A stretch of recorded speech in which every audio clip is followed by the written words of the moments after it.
Bienvenidos a una nueva emisión de este Gritalo 2023. Seguimos entrevistando a personajes de lujo. En este caso con Marcelo Grandío, que ya está acá conmigo. Tenemos el placer enorme de entrevistar al querido Ricardo López Murphy. Marce, ¿Cómo le va, Ricardo, ¿cómo están? Gracias Ricardo? por Muy bien. visitarnos, por No, estar gracias acá, a usted por la invitación. por prestarnos estos minutos de tu tiempo. Ricardo, qué difícil la Argentina, ¿no? Una Argentina que está claro que necesitamos un cambio de raíz. Esta Argentina no va más, no solo en lo económico, digo, me parece en lo social, en lo cultural.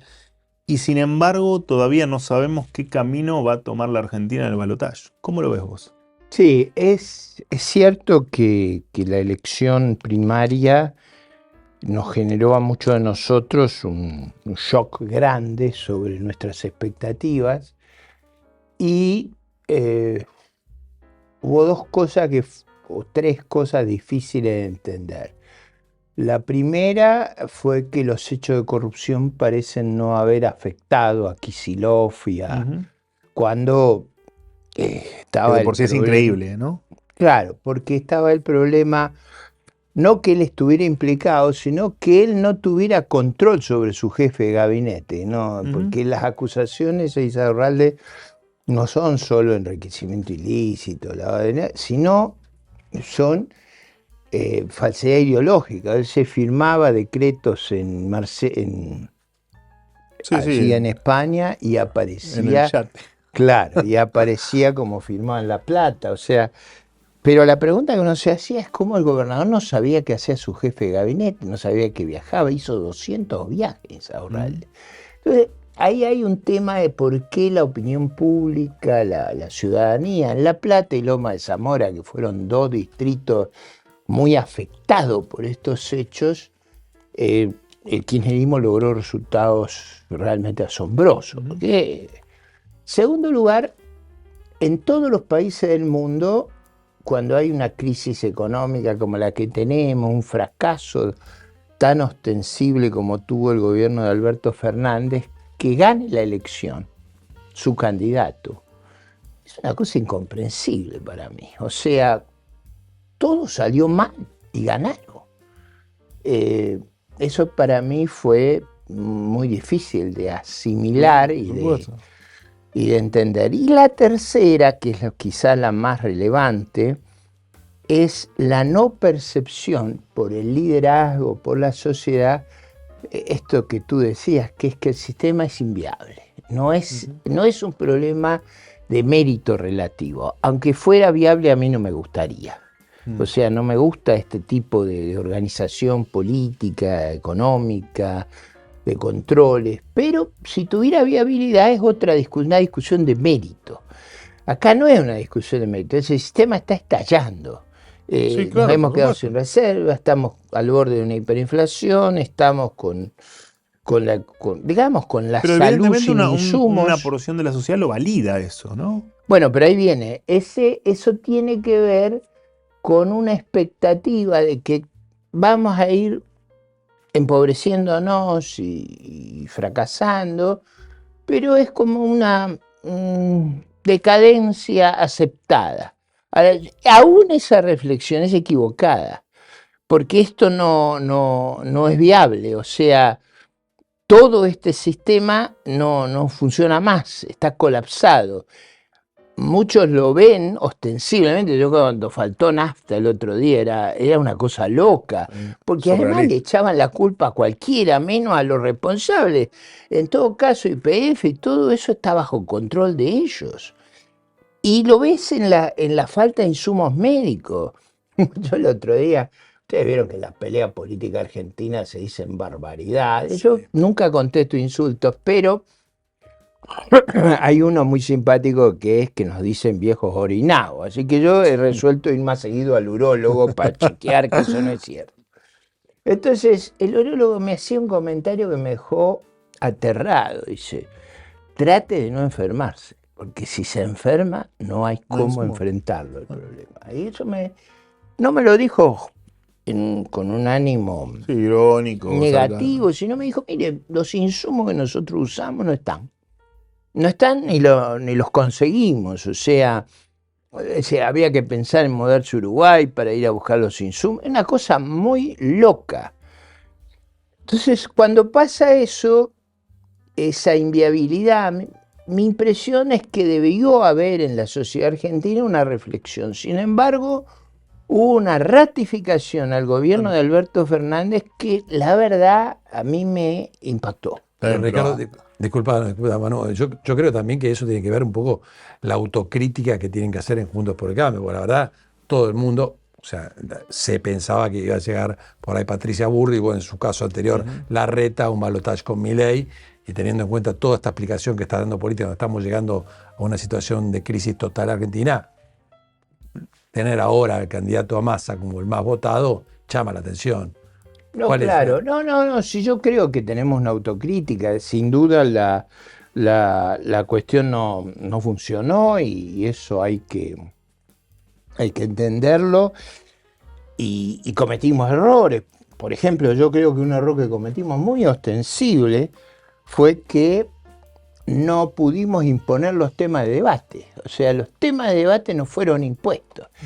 Yo creo que eso fue un gran error porque teníamos equipos formidables, teníamos probablemente la densidad política más grande que nos había llevado a ganar 10 gobernaciones, 600, 700 intendencias. O sea, con esa densidad política, con esos inmensos equipos, la agenda la debíamos haber impuesto. Y no por infinidad de razones, pasamos a la defensiva, es decir, pasamos a discutir la agenda de otro, y eso creo yo que fue un error importante. Por egos internos, ¿no?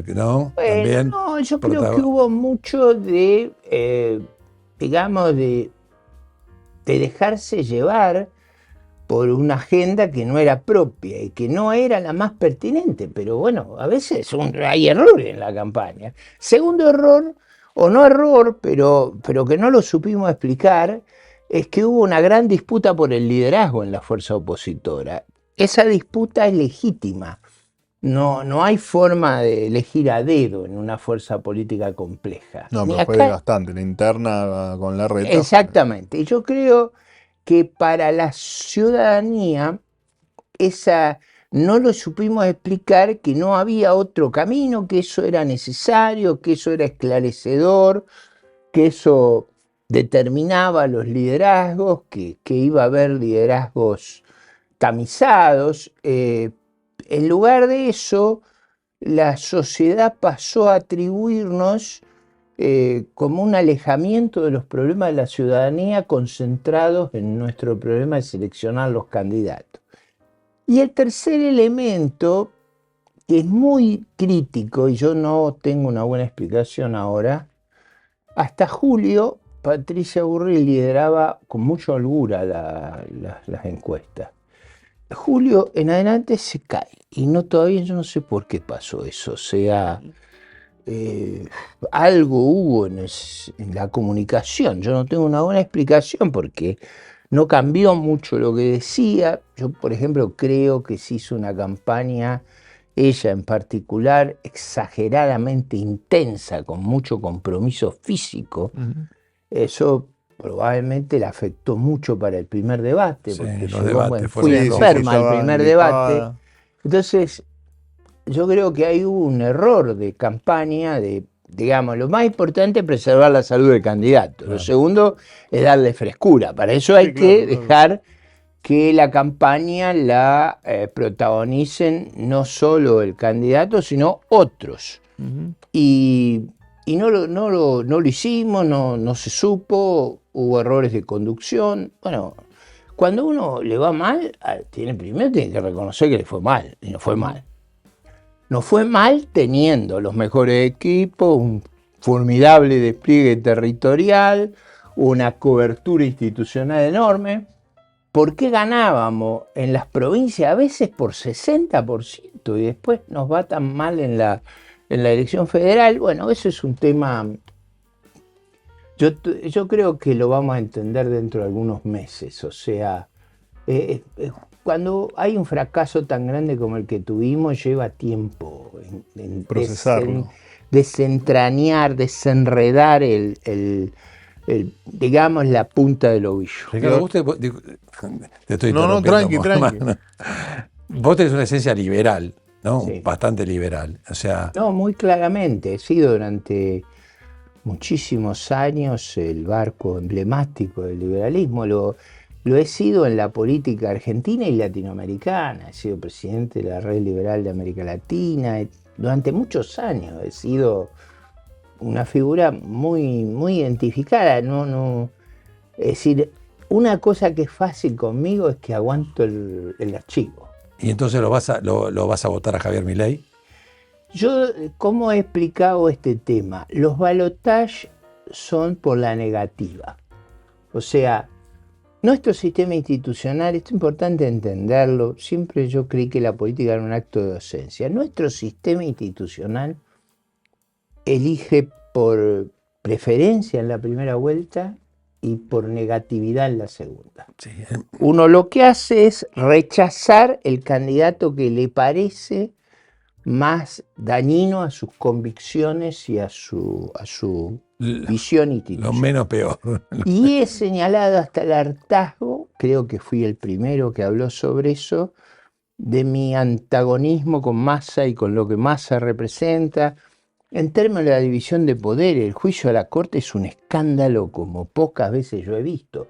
Los 3 fallos que se le cuestionan son los fallos mejor escritos que tiene la Corte en muchísimos años. Entonces, pero son fallos muy doctrinarios, el fallo del 2x1 en derecho penal, el fallo de coparticipación y el fallo del Consejo de la Magistratura. Las 3 son una obra de arte. Y sin embargo, es por eso que lo juzgamos, sin nunca acusarlo de prevaricato, no decimos que va contra el derecho, sino que a la mayoría del Congreso no le gusta. Eso no está en nuestro sistema institucional y Massa es la figura emblemática de eso. Segundo, el sistema económico que han diseñado, ustedes hablaban en otras circunstancias, en otros programas, del tema de la corrupción. El sistema nuestro es la madre de la corrupción, porque todos esos cupos, controles, cepos, imagínate que tenemos 25 tipos de cambios. ¿Qué cambio le damos a Manuel? Sí. ¿Si es mi amigo o mi enemigo? Yo quiero los oficiales. Bueno, ahí está. Pero eso genera enormes mecanismos de corrupción. En tercer lugar, tenemos la corrupción escandalosa, Que abierta. nadie denuncia, ¿no? Que también No, por supuesto, nadie denuncia. Por supuesto, pero digo, es un sistema que uno puede presuponer que extendido en el tiempo genera una red de corrupción inmensa. por inmensa. supuesto. Uno puede decir 1 mes, 2 meses, en una situación, por ejemplo, de emergencia bélica como Israel, uno puede entender una cosa de esas. Igual no lo hace, pero digo, Sí, uno totalmente. puede entender que haya un racionamiento en circunstancias extremas, pero prolongado en el tiempo. Esto se ha armado un mecanismo inmenso ahí. O sea, Massa no. Está claro que Massa no. ahí Que está. está buscando la respuesta. No, y la pero encontró, no la es que encontró lo Manuel. hago, no es que lo hago con ligereza. O sea, no es un antagonismo de tipo Claro. personal, es un antagonismo valorativo, conceptual, institucional, los episodios de corrupción, los episodios en la provincia de Buenos Aires. Él se vende como una persona nueva que está fuera del gobierno. Él es el ministro del gobierno, ha sido el principal operador político del gobierno y fue el fundador de esta coalición que está, y él parece que cayó del cielo como si fuera un paracaidista. Eso a mí me dijo que resulta estabilizó la intolerable. economía, ¿no? En esas circunstancias, yo voy a votar en esa opción por la alternativa. Y voy a votar por la alternativa con esta lógica de que lo que más me repele es la propuesta kirchnerista. ¿Y te parece bien votar de esa manera, sin una convicción, o hay un acercamiento? Porque creo que Roberto Moritán, que está junto a vos, no está... En mi caso, yo alguna persona que me ha preguntado y me ha dicho qué haría, yo haría otras cosas. O sea, si vamos por ese camino, yo tengo claro cómo se gana. No se gana con lo que se está haciendo, pero bueno, no puedo influir. ¿Qué es lo que uno tiene que hacer en un balotaje? Seducir a los demás, a los que no lo votaron, no a los que votaron a Massa, sino seducir a los demás. ¿Cómo se seduce a los demás? tratándolos bien. Y yo creo que eso no se ha hecho. A veces, más para ser franco, yo veo cierto encaprichamiento en repetir cosas que llevaron a un resultado de 30%. Acá hay que sacar 51%. Entonces, el mérito del balotaje es ser más vivo que los demás. Yo no sé si ustedes vieron que Massa ahora repite el preámbulo, es decir, hace cosas inauditas. Bueno, pero no es muy vivo para esto. No, o por sea, supuesto. Pero es la muy realidad- profesional. Bueno, si con esta situación sacó un 36% de Por los eso, votos, si hay por algo eso, que es yo vivo. creo que hay que ser, yo creo que hay que ser una estrategia. Si eso se estuviera dispuesto, yo me comprometería de otra manera. O sea, si se hiciera una propuesta más amplia que la que se hizo en la primera vuelta, si se comprometieran posiciones de gobierno, yo no los puedo ocupar. Lo digo para que nadie me eche el cargo que estoy. Yo me tengo que quedar en la banca por muchas circunstancias que mejor no las explico, pero me tengo que quedar en la banca. Entonces no estoy pensando, estoy pensando cómo haría yo para tratar de ganar ese balotaje. Pero bueno, eso no es lo que ha estado en discusión. De todas maneras, lo más importante que hay en esta circunstancia es una cuestión logística. Si los ciudadanos no van a votar, o mejor aún, no cooperan con la fiscalización, el aparato del gobierno va a ser implacable. Digo, acá para ganar no alcanza a ganar. Es un tema de discusión. Hay que ese. contar. O sea, no es un problema que los voten. Es un problema de contar los votos. Y para contar los votos hay que tener fiscal en todas las mesas. Ahora, hay muchos que dicen, bueno, en esta elección, en este balotaje, está en juego la República. ¿Crees que están así, tan al extremo? ¿O crees que simplemente en 4 años más podremos volver a cambiar? Yo creo que cualquiera que ejerza el gobierno va a estar en condiciones minoritarias. Pero el esquema actual de gobierno ha sido muy peligroso. Y yo diría, hay personas que son el corazón de lo que está detrás de Massa, que es Cristina, que necesita desesperadamente una solución, digamos, entre comillas, política a sus problemas penales. Por la vía del derecho penal va presa por mucho tiempo. O sea, ¿no crees en estos que dicen, bueno, Massa va a ser el nuevo Menem, No, para Massa va a terminar con el No, kirchnerismo? porque su base electoral no es esa. A ver, el que conoció a Menem, yo lo conocí profundamente, Menem tenía ambigüedades, decía cosas muy locas en la campaña, pero si uno leía su programa, no todos lo hacían, uno se daba cuenta que él estaba pensando en otra cosa, es decir, que estuvieran Cavallo, Di Tella ahí dando vuelta, no era marginal, o sea, eso no expresaba el programa que escuchábamos todos los días. Si uno era sutil, se daba cuenta. Y yo que en esa campaña tuve un enorme protagonismo, yo iba a muchos de los debates, yo sabía lo que pensaban, no es ahora. En público decían unos disparates, vamos a tomar las Malvinas sangre y fuego, no teníamos armas, o sea, va a haber un reventón que nadie se imagina, va a haber una revolución productiva, un salarial, y uno decía, bueno, lo que se viene. Hubo un pánico colectivo. Sí, claro. Ahora, el día que él gana las elecciones, esto es importante verlo, él no viene a Buenos Aires de La Rioja y a la mañana siguiente dice, los que están acostumbrados a andar en auto empiecen a practicar con la bicicleta, porque el precio de los combustibles va a ir a un nivel extraordinario, porque estamos quebrados. O sea, incluso hizo así, digamos. Hizo así, pero no los días después. La madrugada después de la elección. Él lo dijo. Bueno, pero él dijo, claro. Si yo decía eso, no pero me digo, votaba. más allá que si a uno le parece bien, le parece mal, si es justo, injusto, no estoy en eso. Yo reescribo cosas que uno observaba. O sea, esto es toda una mentira, eso es lo que querés decir. Yo digo, Massa está dominado. ¿Dónde gana la elección Massa? En la provincia de Buenos Aires. La elección para él está perdida si no obtiene un triunfo abrumador en la provincia de Buenos Aires. ¿Por qué? porque en Córdoba Milei va a sacar 70-30, 1 millón de votos de diferencia. Para dar vuelta a eso, va a perder, va a ganar Capital. Para dar vuelta a eso tiene que tener un resultado extraordinario en la provincia de Buenos Aires. Yo lo veo difícil, pero digo, como lo veo difícil, yo diría, prepárense, porque los tipos les va la vida. ¿Cómo ves entonces el balotaje? 50, peleadísimo. O sea, digamos, no quiero especular sobre números, pero sí tengo claro el número de Córdoba, eso lo tengo claro. Sí. Tengo claro el número de Buenos Aires. Si uno suma esos 2 distritos y después más o menos calcula los resultados, yo creo que en el norte va a ganar Kirchner, pero va a ganar, no va a poder conquistar. Kirchner. Massa. Está bien. Estuve bien. Estuviste perfecto.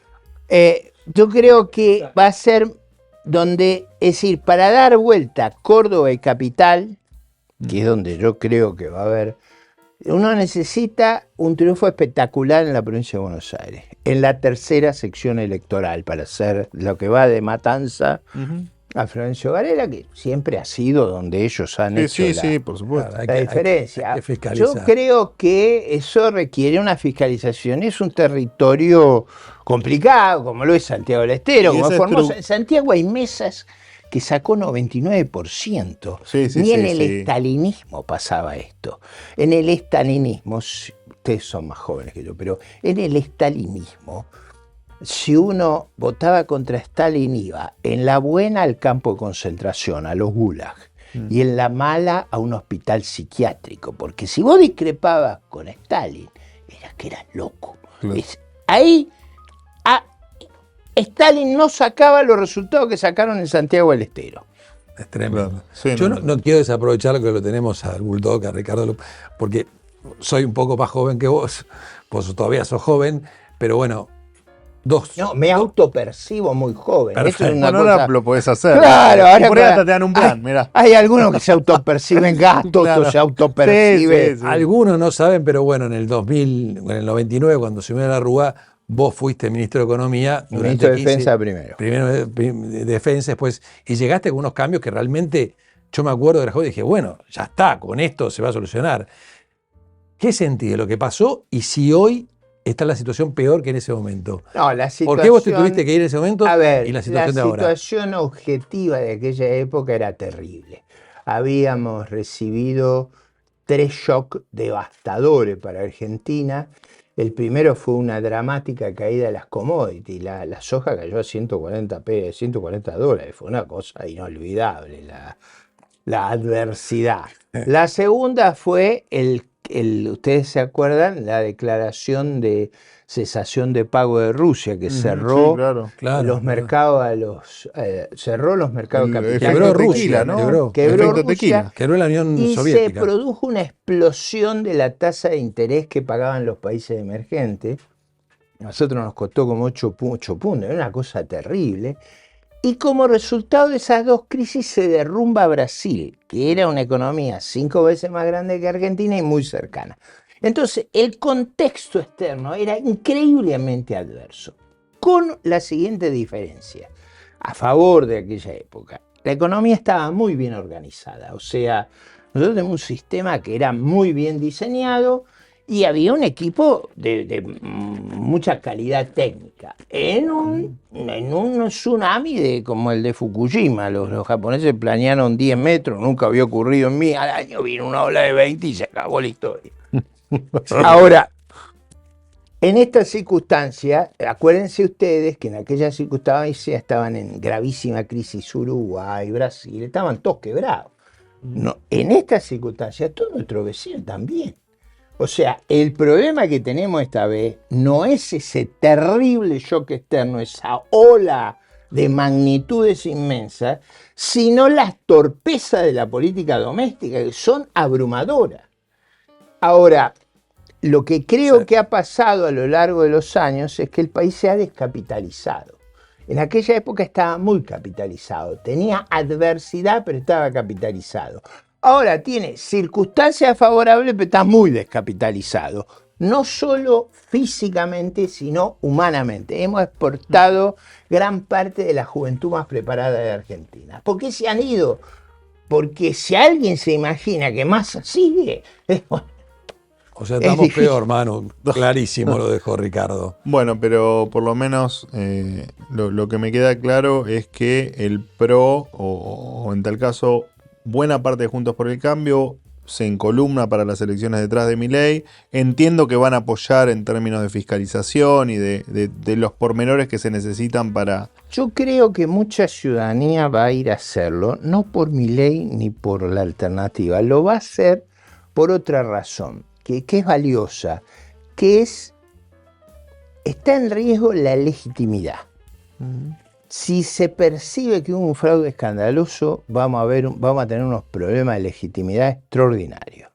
Entonces hay mucha gente que quiere asegurar la limpieza del comicio, cualquiera sea el resultado. Correcto. Yo diría que buena parte de nuestra base electoral piensa lo mismo que pienso yo. No lo que piensa Macri, Patricia o lo que piensa Morales, es lo que pienso yo. ¿Qué quiere decir con esto? No es que se ha creado una alianza que no recuerda las divergencias y los debates que hemos tenido. No es que hay una antinomia personal. Nosotros estamos claros que con Massa no queremos seguir. Correctísimo. Ricardo, gracias por habernos visitado. Se nos fue el tiempo, seguiríamos horas charlando con vos, lo sabés. Muchísimas gracias, señores. Gracias, Marce, por supuesto. Por favor. Gracias a todos ustedes por habernos acompañado. Esto fue Gritalo 2023, que hoy nos dimos el lujazo de estar con Ricardo López Murphy hablando de todo lo que viene en la Argentina. Nos reencontramos en el próximo programa de Gritalo 2023. Chau.